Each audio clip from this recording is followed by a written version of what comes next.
Alright. Thank you very much, guys. Hey, thank you very much, guys. If you are new to this channel, please consider subscribing, view, share. Mambo ni moto. Today in the morning, pale Citizen TV, mambo ilikuwa moto.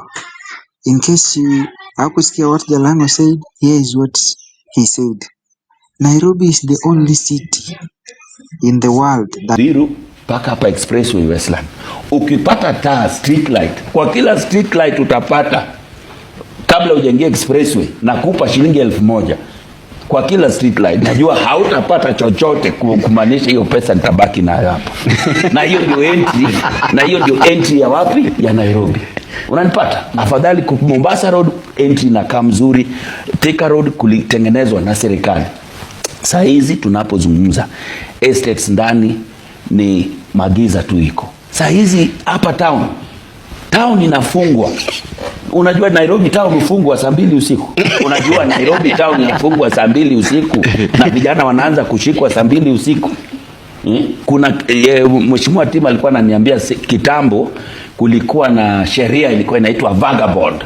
Vagabond ni mtu tu ambao unatembea, unaulizwa, ukishikwa hivi wanakuangalia kama uko na pesa. Kama una pesa mjini unaulizwa ulikuja kutafuta nini mjini na ulikujaje? Unashika.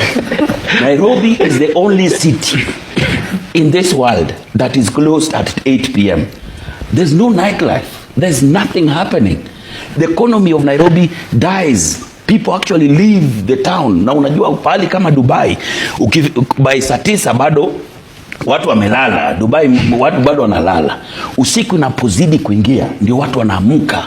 Sasa ndio kuna masehemu za sherehe, kuna cultural nights, kuna street food, watu wanajitokeza, kuna hadi barabara zinafunikwa watu kukuja tu kuona na kutembea ndani ya Nairobi. Kuna ukienda Cape Town, kuna barabara inaitwa the Long Street. The Long Street runs the economy of Cape Town peke yake. Enda Nairobi hapa, kama ni giza tu na watu kushikwa na watu kurudi nyumbani na mji kufungwa. Hadi kafanya sehemu nyingi za burudani na kupumzika zimeenda kwenye wanakuishi